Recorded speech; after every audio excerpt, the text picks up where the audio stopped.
Space,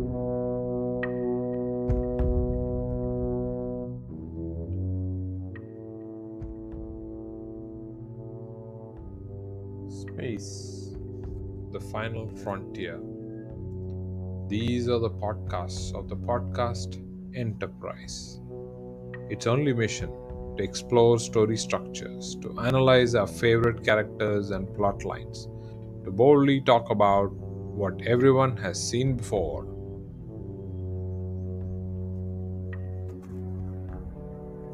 Hello and welcome everyone to Podcast Enterprise. Here we take episodes of Star Trek, the original series, and dissect them for story structure and character likes, dislikes, and so on and so forth. Today we have Snow White and Seven Dwarfs. No, we actually know it's a mirror.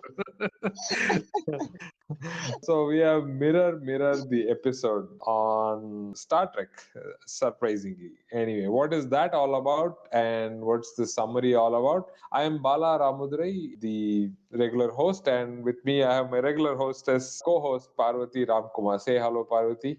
Hello, everyone, and welcome to our discussion of Mirror Mirror today. I'm very excited to talk to you. All right. So, what do we have as summary for this episode, Parvati? What we have here is when this episode begins, you find that the USS Enterprise is orbiting an alien planet. Captain Kirk, Scott, Dr. McCoy, and Uhura, they're down there on the planet. They're trying to negotiate something with the alien race that calls themselves the Halkans. They're talking to the Halkan Council and they're trying to get access to their dilithium crystals. So now the Halkans have this peace policy that is taken to the absolute extreme, and they're not giving the dilithium crystals to the Federation because they believe that the dilithium crystals will eventually be used to harm somebody. And according to them, the loss of even one life due to something that they did cannot be tolerated. So they are not giving them the dilithium crystals. And there's also an ion storm happening around that planet, and it is hitting the Enterprise. So Kirk and the crew, they have to get back on board. So basically what happens is, while they're trying to use the transporter to get Kirk and the crew back on board, something happens. There's a power surge. Kirk and the landing party appear in the transportation room. They sort of blink out and disappear completely. And then they reappear somewhere else, apparently wearing different clothes, and they find themselves facing the transportation room crew along with Spock, who has a beard. So now this is all very confusing for Kirk and the landing party. They also find that this place where they are in, it is very much like the original Enterprise, but it's also different. There is some sort of a salute that they must adhere to. Everybody salutes them in a strange way, unlike the Enterprise that they're used to. And they also find that the people here are quite cruel. And it doesn't take long for Kirk and Scotty and McCoy and Uhura to realize that they're actually not on their own Enterprise. They're in a parallel universe. And this happened because of the ion storm striking the teleporter machine at the time of their transportation back into the ship. And now here the problem is they have to find their way back home, but it's difficult to navigate this new Enterprise because everything is utterly barbaric. Cruelty is the norm. Officers ascend in rank by assassinating their superiors. It's very difficult for Kirk to actually control the ship. And here also they find that they're on a similar mission to get the dilithium crystals from the Halkans. Their counterparts from the parallel universe were on a similar mission to get the dilithium crystals from the Halkans. But here, since the Halkans aren't giving them the crystals, they've been ordered to destroy cities and destroy the entire civilization and then take the crystals by force, which is not something Kirk wants to do. In a nutshell, basically what happens is he tries to he still gets along somewhat with the Spock of this universe. He's almost assassinated by Chekhov. And then there's also a lot of trouble with Sulu, who's a security chief here. But basically, what happens is, some conference with Scotty and with McCoy and with Uhura, they decide to somehow get themselves back into their own universe. They have to use the ship's power to divert that power to the transporter machine and get themselves teleported back at a particular time. And they have just about half an hour to do it. Kirk also has to deal with a lot of other things because his counterpart in the parallel universe appears to have this wife, mistress kind of woman, and she shows him some things about his cabin, including a sort of device that annihilates his enemies. And then one thing leads to another. That Spock in the parallel universe somehow discovers that the Kirk on board the Enterprise is not the real Kirk. And then he has to take care of him because it's going completely against the wishes of Starfleet Command of this parallel universe. Eventually, what happens is they manage to rig the power systems of the parallel universe Enterprise. They managed to rig everything, put everything in place to have themselves transported back home. And then they also find an unlikely ally in the Spock, the bearded Spock of the parallel universe, because again, despite the cruelty around him, he does have some integrity, some loyalty towards the captain. He is willing to listen to Kirk, even though that is not the original, the Kirk he's used to. And Kirk tells him to kind of instigate a revolution so that this universe is a lot less cruel, and then their places are swapped and they find themselves back in their original setting. Back to you, Bala.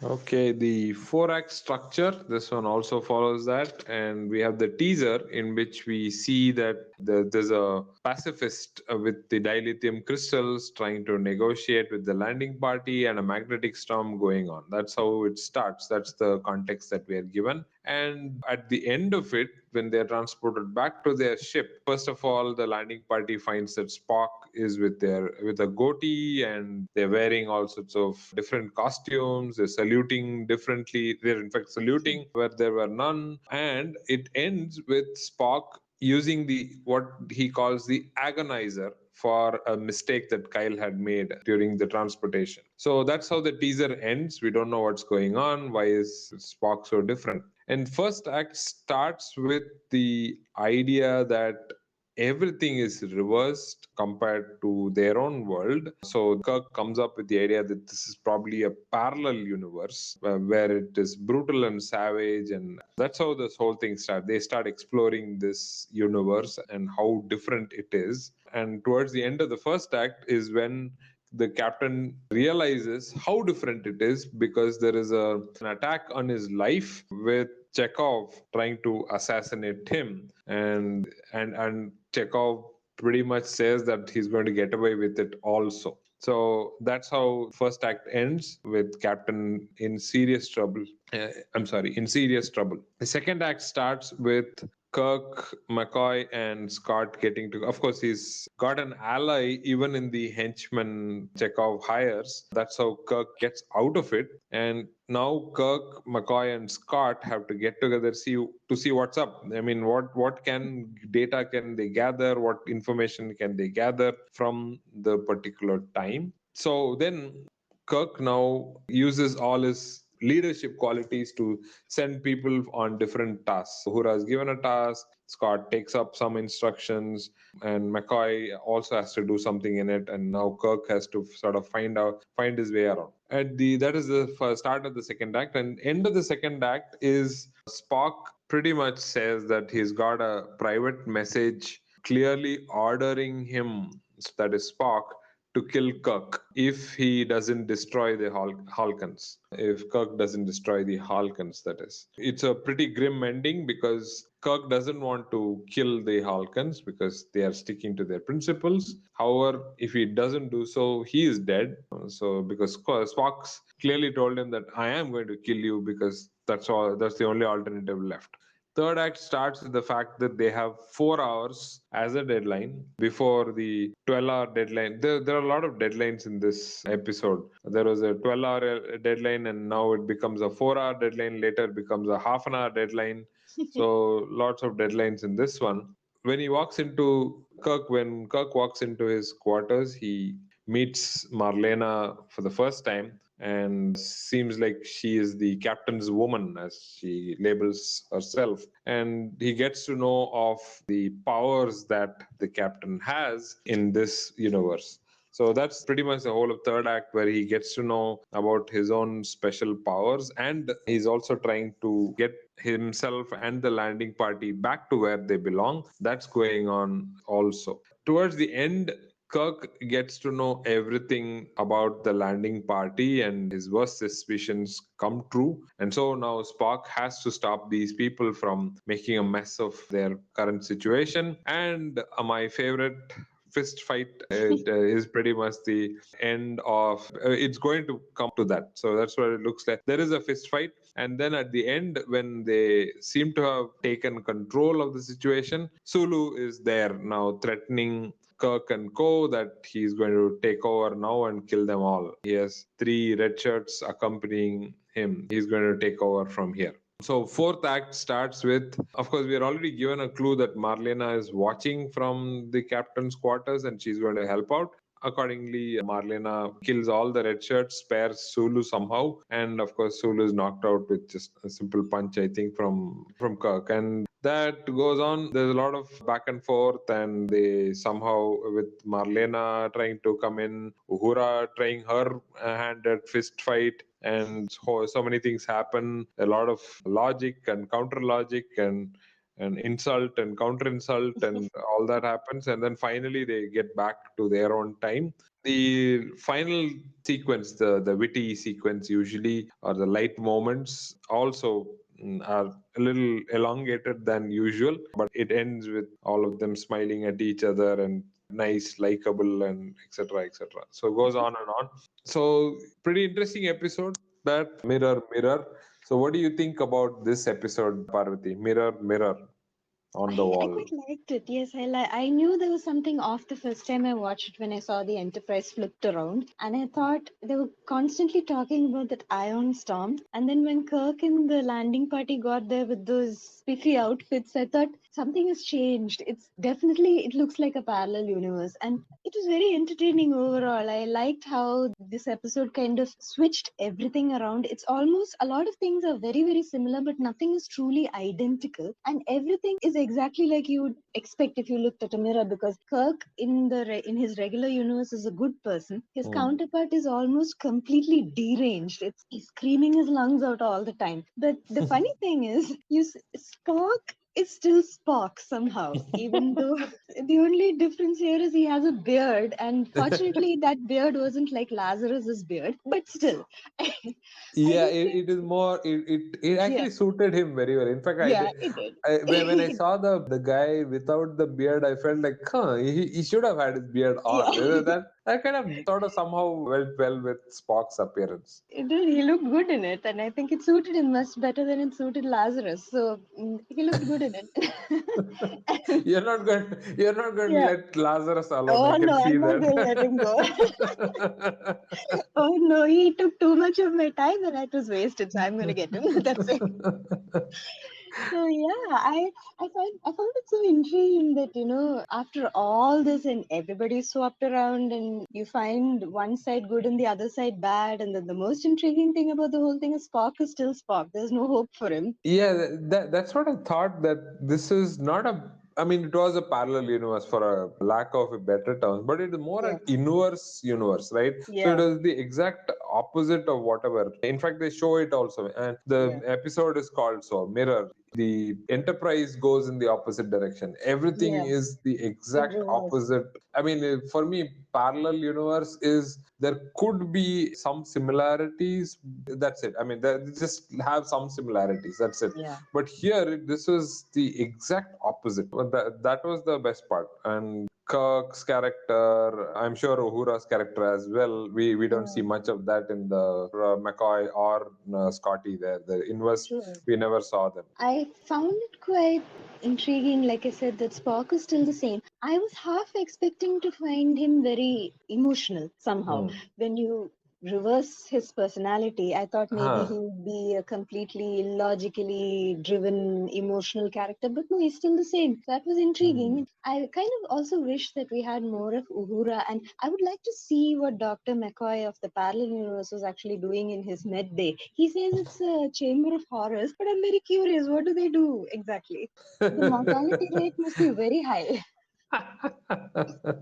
Yeah, actually, the real world McCoy bends over backwards to save patients' lives. So Yeah. this guy probably bends over backwards to kill as many people at one stroke as possible. I don't know. Yeah, that's what the inverse sounds like. The population must be ridiculously low in this universe then, because everybody is getting assassinated. The doctors are torturing people. It sounds like a fun place. Probably McCoy invented the chamber, that agony chamber and all that, the Yes. agonizer. So to make Oh sure yeah, that the useful thing. highest pain is given with the minimum amount Right. of effort. Who knows? Yes. Who knows? And they Yeah. all have to carry the agonizer with them so that, nice people like the bearded Spock can just take it and put it on them and make them go through all that agony. Yeah, yeah. No, also the fact that this was inverse also applied to the ship. Apparently, there are many things that were similar, but Yeah. many things that were not also. Many things that So were not. Scotty Yes. does report that things are more or less the same, but there are things which are completely different also. All there are, including the computer, because when you look at the regular Enterprise, the computer is voiced with a female voice, but here it's a male voice. So even that is kind of reversed. Hmm. One thing that didn't make much sense to me is how their clothes got swapped. I don't understand how Ah. that happened because I kind of expected Kirk and the crew to show up in the same uniforms that they did in their own universe and then show up in the new place with the same thing, and it might have led to some confusion. But I'm curious how the clothes got swapped for both of them because you find the crazy Kirk in our universe also acting Hmm. completely deranged wearing regular officers' clothes. That was strange. I wonder how the Ion Storm did that. Yeah, absolutely. Yeah, I mean, if so, the transporter also is sort of inverted to take care of their clothes somehow. So, Yeah, and yeah, I don't and it know. got swapped maybe. Yeah. Yeah, that was strange. It's not consistent with. Mm, Anyway, I think just to make it all bizarre for us, it is more yeah. for our sake that we see that, oh, our own captain is now looking different because he is also in a different place, but True. everything is so similar, So kind of a thing. similar. It's to create Yeah. that confusion with the viewers rather than it is not. Yeah, I agree with that. It's not consistent with. It's not consistent. That's it with whatever we've seen. True. Yeah. It is also Actually, this yeah. episode was Uh-huh. inspiration for Uh-huh. an entire web series called The Fringe, Uh-huh. and J.J. Abrams is one of the producers of that show. It ran Mm-hmm. into several seasons. I don't remember. I don't know, 8 or 9 or something like that. And one Okay. of the key concepts that they have in that dealt in a lot of detail is this idea of inverse parallel universe, yes, Right. but inverse, and there is Inwards. a Right. connection between the real earth and the inverted earth. And Right. guess what, guess one of the guest stars and one of the Ah, key roles in that is Leonard Nimoy is there in my that. God. Yeah, Yeah. so there's a lot of connections between this episode and that series. It definitely has a lot of original ideas, and it's utterly Right. fascinating because Yes. they didn't, recreate the parallel universe is similar enough, but Hmm. you are still not familiar with it because it's so different at the same time. Hmm. And the fact that all of these individuals are in service to an empire actually makes the parallel universe quite terrifying. It kind of sounds a lot like the Klingon Empire somehow. And then you Yeah. have humans behaving like Klingons. It looked like that to me. I was also thinking, how would the Klingons of the parallel universe be? Maybe they would be very righteous. Hmm. Hmm. It's the whole thing was a very interesting exercise in what could have been or what might be, and that's what kept me hooked throughout. It was very, very interesting. Also, one I don't know abnormality apart from Spock being almost the same in both the Yeah. universes was that Halkan, the leader, I don't know, the chief priest or whatever, right? Yeah. That guy apparently is the same guy who voiced the changeling. So I'll call him the changeling guy. Okay, Yes. so he is the same no matter what the universe is. He's He's pleading the with same. whoever to spare them of the dilithium crystal. I'm not going to give you whether it is destroying the empire or it's destroying the regular universe. So he says, I'm not going to part with that. So he's not changing at all, He's except not for changing. a little makeup on his face. I think he looked a Mm. bit more, I don't know, parched. That's what he Yeah, looked like. yes. He's more whitish than in the real universe. Apart from that, there's the same thing. He says the same thing to both the captains. He says the same thing, they behave in the same way, except here there's the order to destroy them. The changes that you see between the two universes, they seem kind of random because Hmm. some people are the same, as you would see Hmm. with Spock. I mean, he's very similar. He's the same person. And the Halkans are the same. They have the same principles of non-violence that they followed in the regular universe. They have that too. But some things are just so completely in reverse. For example, Hmm. you never hear Kirk yelling like that, but his Hmm. counterpart from the parallel universe, he's screaming his lungs out, and he's got red in the face. He's going to give himself a stroke. He's so angry all the time.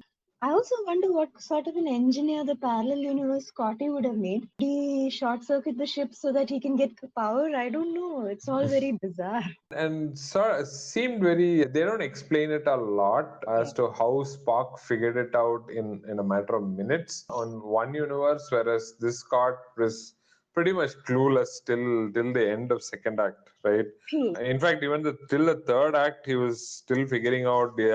He had to do the mind meld to figure out that these guys are, Yeah. not what they seem. Is that what the difference is? That one Spock is so amazing that he can figure them out in a matter of seconds, whereas the other one takes 3 acts just to figure out that there's something wrong.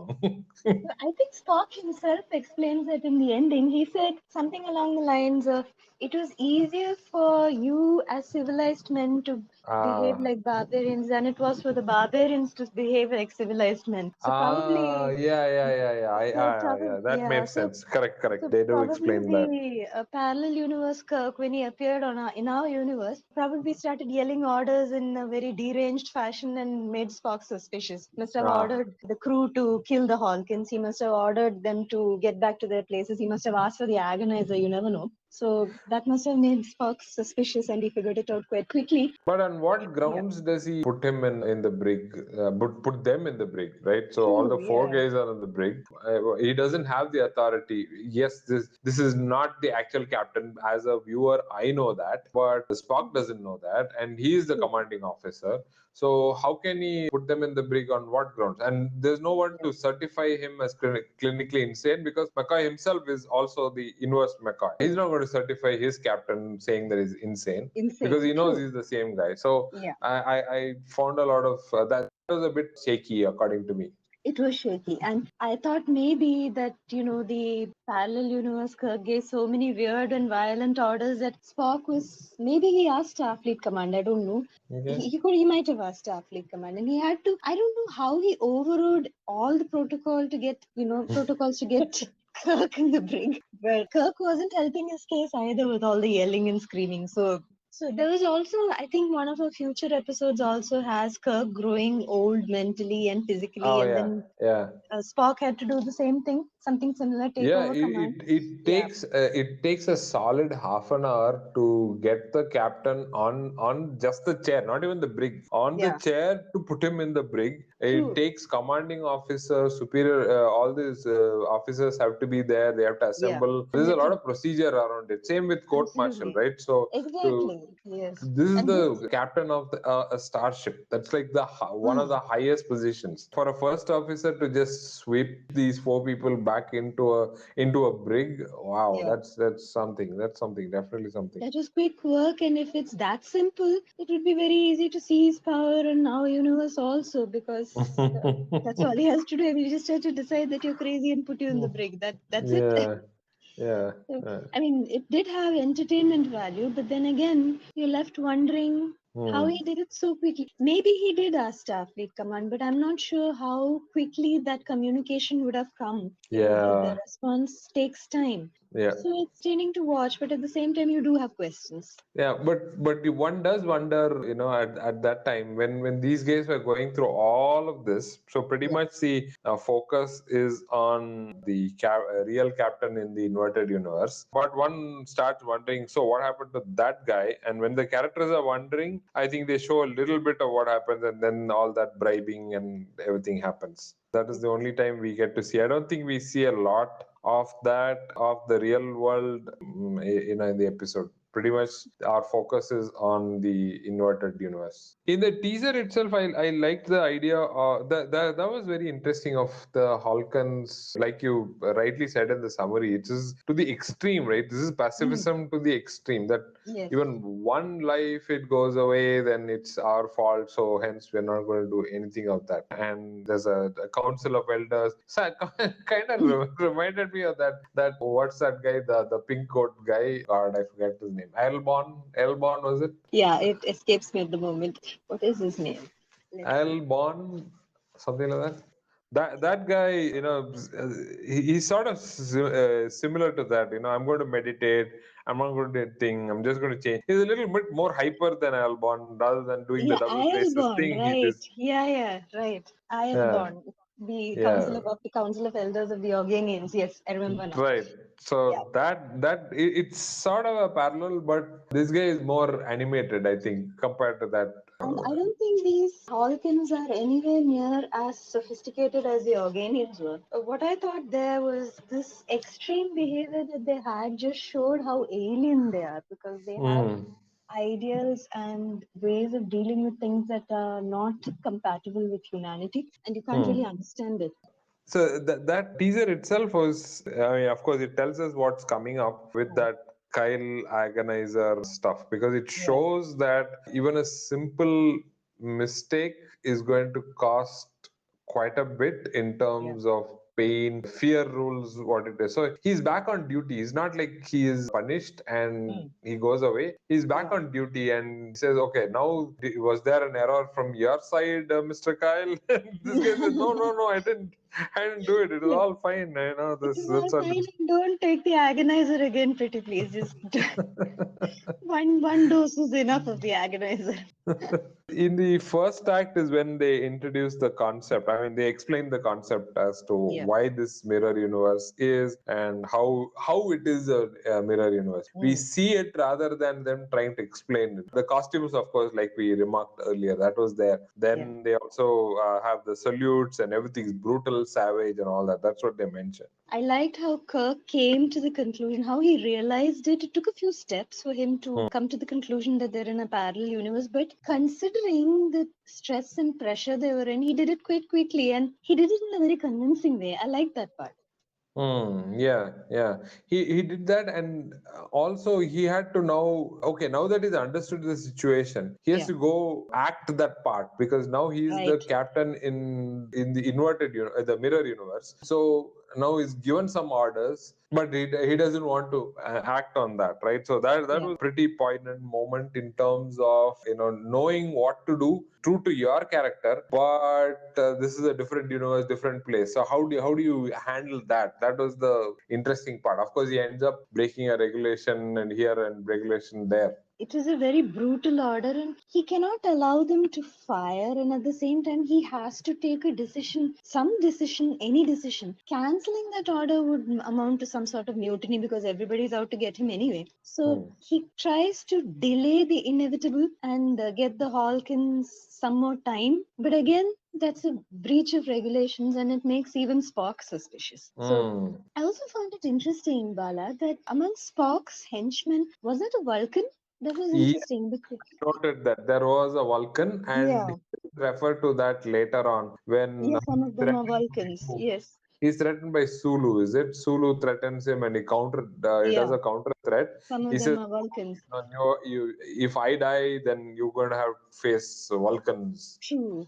So that was interesting because I don't think we've seen Vulcans aboard the Enterprise, the regular Enterprise, except for Hmm. Spock. The Yes. parallel universe has Vulcans. Maybe there was some truth in what Spock said at the end. He did say that he found these people quite refreshing. Maybe the Vulcans as a race find these crazy humans in the parallel universe refreshing and join the crew faster than they would in the regular universe. That's right. So yeah, that might be it. That might be it completely. The Chekhov assassination sequence Ah, was also pretty interesting. One, you get to know how they go up the ranks, and yes. two, it's very well justified if they have or disobeyed a regulation as serious as not killing somebody. So Yeah. that's a serious violation. Very It's like. serious violation. Very serious violation. I really like the faces Chekhov makes. He is so evil. It can't get any worse than that.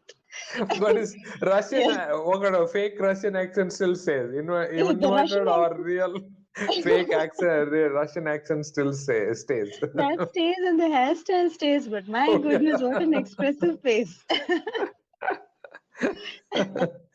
And Yeah. you know he's so obviously up to no good. In fact, Bala, one thing I found kind of funny, in this episode is how comically evil the individuals are in the parallel universe. It's almost unbelievable.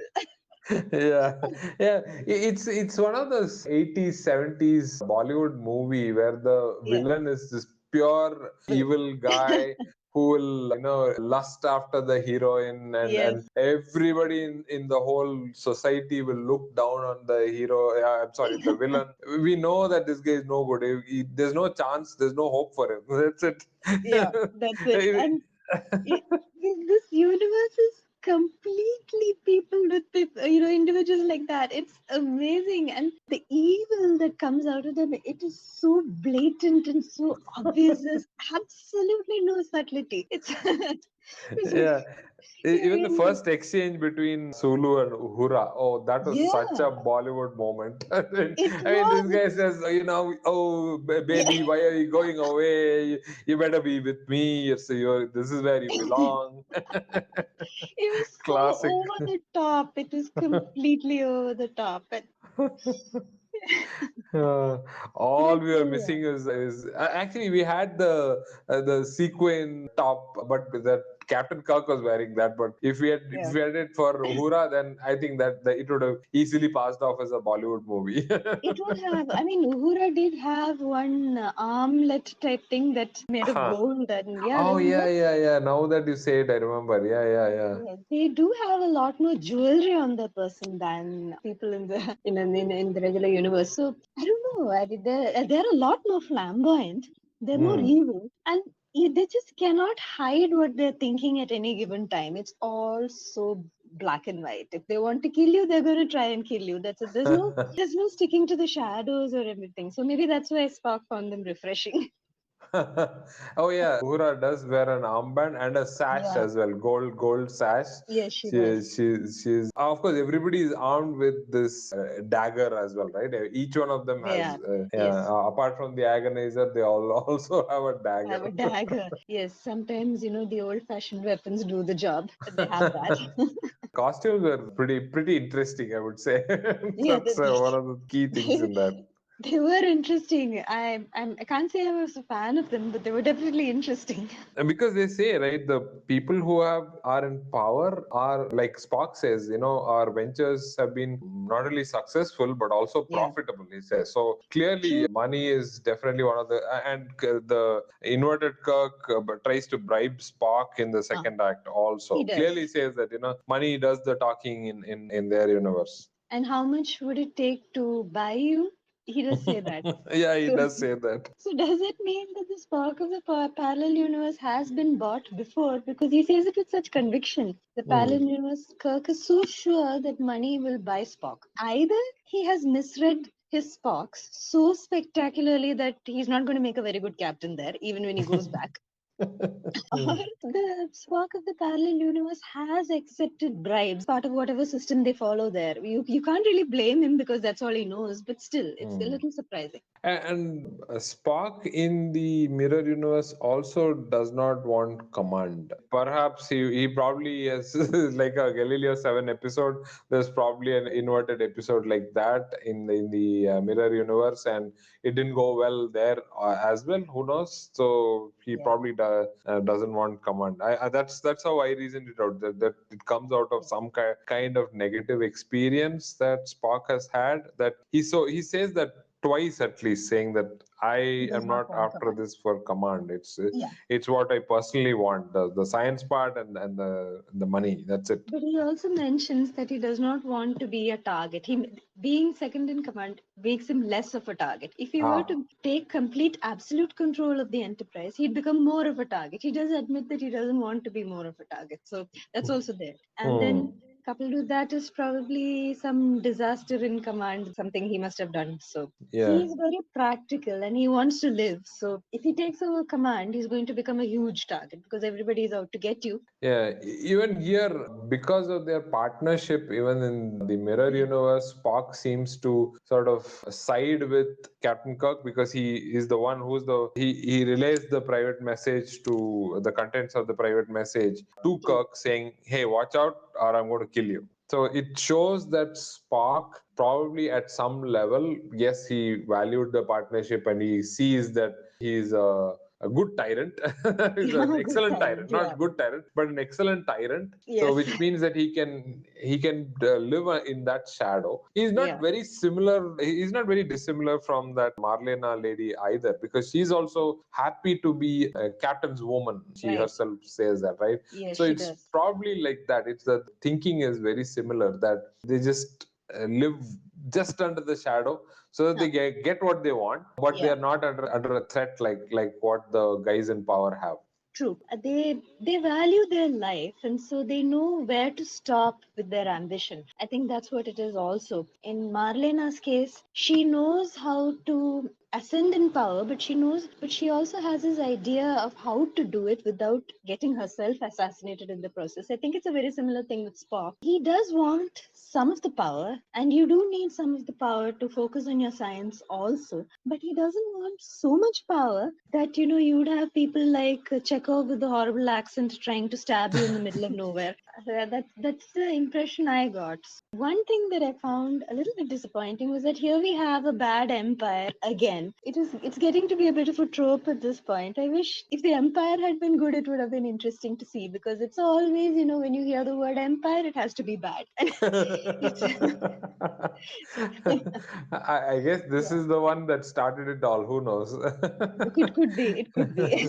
Yeah, yeah, exactly. Empire equal to bad is probably what we are so used to, right? Yeah, So with the Star Wars series and this one true. and many things like that. Whenever it's organized, it has to be for Yeah. bad. Yeah, yeah, yeah. Empire means bad. Even in Star Trek, the Klingon Empire is bad. Oh yeah, Klingon is The also an empire. Romulan Correct. Empire is bad. All the Yes. empires are bad. So Yeah, yeah, it's like they say, right, there is no good dictator or benign dictator, so it's true, like that. I guess true, it true. goes along with that. Yeah, yeah. I like this gadget thing that Marlena demonstrates, Yeah, and we see she explains how this works, yeah. the Tantalus field thing, Mm, and second, she does not like it. She has clearly said that. However, it's something that she is so used to using it on, I guess, Kirk's orders, as well as the fact that how it came into Kirk's hand, all yeah. that neatly wrapped around. I liked how they've done this whole thing there with that bad gadget. She's one person who somehow figures out that Kirk is not exactly the same person she's been dealing with. She's a little Mm, puzzled by him right at the beginning. She also feels she's trying to get him to admit what he is, I felt, because she's showing mm, him things, and while he was trying to control himself by not acting surprised, I mean, he's trying not to show his surprise. I think she gauged that this might be a different person. And mm. so she's showing him something that might possibly be his salvation by, revealing the Tantalus field to him. The way he reacted might have been suspicious also, because if it had been the Kirk of the parallel universe, he already knows there's a Tantalus field there, so there's no need for her to show it to him. She knew somehow that this guy is not the same man she's been dealing with over the years. Right, right. And she turns out to be that random element also. At the end, she Yes. sort of messes up the plan of them all going back. Of course, Spock also does that. He turns off so that the transporter device, so that these guys don't move away without him understanding and knowing everything that these guys are doing. Marlena True. also says, okay, I like this guy, is not who he seems to be, but I think maybe in some part of her says, hey, I used to like that other Kirk, but this guy is different. He is talking on mercy. He spared my life. He spared other people's life. Maybe there's something more to him. She's curious because she now wants a ride with him. Yes, she does. And I think while she talks very casually about being a captain's woman and being somebody else's woman, and she's talking very casually about it, she can get anybody she wants. Maybe it bothers her and she doesn't want to be trapped here. She would like some sort of freedom. She Mm, might have gauged from Kirk that the way he behaves to her is very different from how her own Kirk might have behaved. Maybe she sensed some sort of freedom and some sort of maybe dignity in our regular universe, and she wanted to just escape from there. But you don't really know what her backstory is and how she got to be where she right. is. Whatever she showed Kirk up to that point could have been just a facade also, because there was no other way out for her. That of course leads to that whole Sulu confrontation. No, first it's Spock confrontation, right? Yeah, Spock yeah. gets to know what's up. I like that part, that McCoy stayed back to save Spock's life. He's a doctor, this is Spock, he's injured, he's going to die if he's not taken Mm. care of. The cost of a few minutes, he does try to revive him, which he does. Then Spock gets to know that yes, this is completely something wrong. But of Yeah. course, Sulu gets in and tries to spoil the party. As always, a few red shirts are knocked off, and Mm. Sulu is also knocked out, and that's the last we see him. In a red shirt, at least we see him later with a yellow shirt. Spock waking up and finally them getting to the transporter, they turn off, right? So that led to an interesting sequence. So there's Marlena who wants to come, and there's Spock Mm. who wants to know the right answer, and then McCoy is missing or something like that. No, he comes there, Comes later, and then yes. we have these three people. Everything now Marlena can't go because now four people are there, and that's Yeah. all they have power for. Now of course our beloved Kirk has to do something to rectify this. Even the inverted universe he wants to rectify. So he's on True. to that. True, and he spends a lot of time trying to convince Spock and trying to appeal to his logic, which actually works because basically Spock is the same, and he did Hmm. listen. He knew Spock well enough to, and it is a gamble, but still, he knew Spock well enough to appeal to his logic and try to get him to think long term, which apparently none of the others do. It's Hmm. always a short term gain. You want to get ahead, you assassinate the person directly in front of you. By appealing to Spock's logic, he also got him to think a little bit more about the future. Hmm. And it worked. It worked a little too quickly, in my opinion, but it worked. Actually, interestingly, there is a sequel to this. I don't know if you know of this. There's fan Yes, on made YouTube. Yes. on YouTube. Have you seen that Star Trek Continues? The fairest of them all. I saw a little bit of it. I didn't see the whole thing. It was pretty Oh, interesting. yeah, yeah. So now they show the bearded Spock actually turning Kirk. against the Empire, and lots of things happen. I like the concept that they've taken it up and they've dealt with that material after what you've seen in Mirror Mirror. But I True. don't remember the ending. I did watch the whole thing. I don't remember the ending so well, but it was Yeah. interesting to watch that.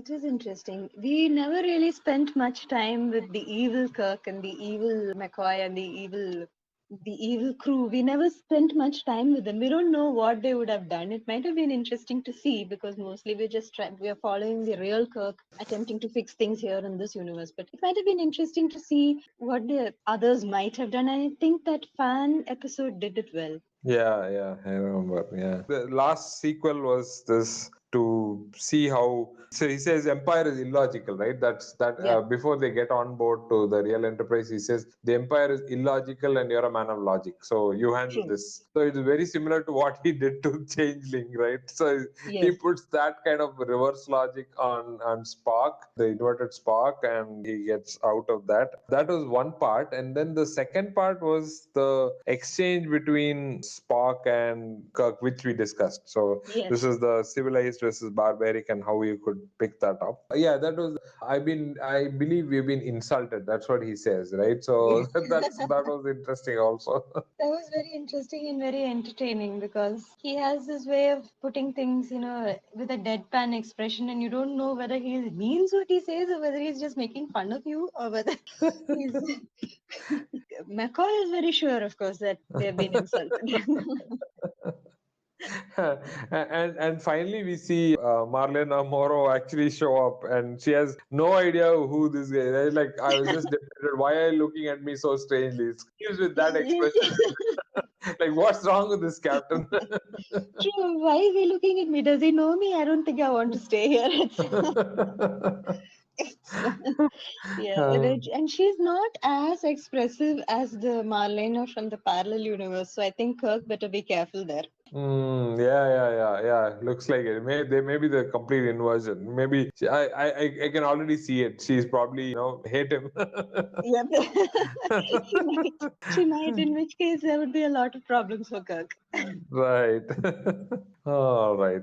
We come to our likes and dislikes. So, Yeah. what did you like or dislike about this episode, Parvati? I think I liked all of it. I don't Mm, think there's anything as such that I dislike. I kind of wish they had reimagined the Empire trope, but that's mm, about it. Otherwise, I enjoyed it pretty much. And okay, one thing I liked in particular was, of course, how Spock is basically the same person. And even if mm, you put him in a parallel universe, you're still getting the same individual. He follows the laws and the rules, but deep down, he's still the same person. I like that. That was a very interesting idea. mm, What didn't I like? I wouldn't call it a dislike exactly, but I would say that this idea of an entire galaxy or an entire universe operating on the concept of evil is a bit much, particularly when the evil is shown to be absolutely deranged. I don't know how individuals like Kirk would advance in rank and career because he doesn't seem to have any sense of balance that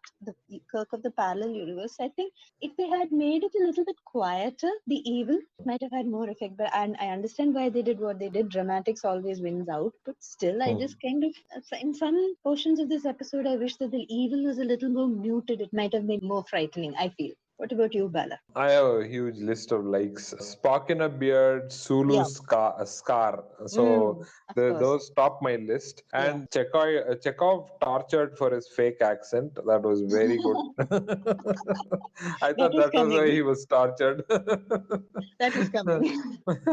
And on a serious note, I like that the dialogue that a revolution is, with it starts with a man, with one One man with man. with Yeah. vision. So that's what he True. says. Well, let me read it out. In every revolution, there's one man One with a man with a vision. bit. Yes. So Correct. that was a very nice moment. I like that part. Also, I loved that changeling guy was messed up in both universes. No matter which universe he goes to, is always the same. So He's that's always the same. Yeah. ironic. Was he voiced the changeling from last time? So that's True. another thing. True, there's So no hope for the Halkans. They're going to be they pacifists are no doomed matter where here. you They go. are doomed there. Wherever they go, they are doomed. They're doomed. They're doomed. No hope for them. So dislikes was that Marlena's voice somehow was very, very. I don't know what's up with her. It was very raspy, and I don't know. Was that supposed to be the seductive tone, or I have no idea why it went like that. So the first few minutes in particular that Marlena is speaking, I could Yeah. hardly tell what she's saying. Right, it was so raspy. So I really don't know what is happening. And True. the costumes were bizarre for her. They were The utterly one with bizarre. the yeah, Yeah. the one with the translucent one. So there's a story apparently. So I saw that in Memory Alpha. Ah, So she had some kind of sickness that she lost a lot of weight, ah, and since there'd be a huge continuity issue if they show one who's bulkier in one scene and not so much in the other, ah. so they just draped her with this transparent costume. That was so that you don't Oh. gauge how whatever the extra pounds that are gone, you don't see that. Apparently there's a story behind that. I think the costumes were a little bizarre. Uhura's was Yeah. utterly bizarre, and Yeah, yeah, yeah, I and agree. Marlena's was bizarre. With that, I don't know, huge. What do you call it? A boot, some kind of boots, right? Yeah, there It were. it's Yes, it yes, it rides all the way above her knees, so it yeah, was yeah. bizarre, and that's where It's she just has her dagger. So it's all very bizarre. And my pet dislike is always the fist fight. This is there for absolutely no reason. There was yeah, no reason for a fist fight there. I true. mean, sometimes you need a fist fight to keep things going, but this was absolutely unnecessary I wasn't very convinced that they managed to knock Spock out because with Spock is that so skull. strong. Yeah, he's so strong, and these puny humans brought him down. I can't believe it. And none of them thought to use their phasers. That was also amazing. Yeah, maybe it's an inverted phaser. Who knows? It never works, I Oh, guess. I yeah, don't maybe it would shoot you instead of the target. Yeah, that makes sense. know. All right. So, what would you ask the screenwriter if they were to appear in our show? I think they could reconsider the costumes for the women. It was a little bizarre, and I mean there were some interesting aspects to it because you find Uhura wearing that golden armlet type thing, and I think there's a little bit more jewelry in general. It seems to me that these individuals in the evil parallel universe are all very flamboyant. That could have been done a little better, I think, with some nicer dresses. I think that's one thing I Hmm. disliked, and like you said, the fist fight didn't make much sense. Something else that I would like clarified is how the Halkans remain the same. Hmm. Are they so hopeless that whichever universe you put them in, they're going to behave like these pacifist fools and get themselves annihilated? I found that a little strange. What about you? Mine, I think rather than calling it a parallel universe, they could have just called it an inverted universe. Yes. Maybe that would have made more sense because it was Mm, all absolutely inverted. But yeah, apart from that, I didn't have anything, something to know about. I think it is a fairly well paced yes. and good episode. I thought there was still a lot to go, and when I looked at the time, it was already like 38, 40 minutes, and it was pretty well paced. So that's the Yes. best part about that. So True. It moves very congratulations quickly. to the screenwriter. Yeah, Yeah. screenwriter. Congratulations to the screenwriter for that. It was very Yeah. well job well done. All right, that's all we have for this episode. Thank you so much, Parvati, for our Thank you. analysis, and thanks everybody for listening up. And take care, and we'll see you in the next episode. And we'll see you in the next episode. Thank you, and bye. Bye, everyone.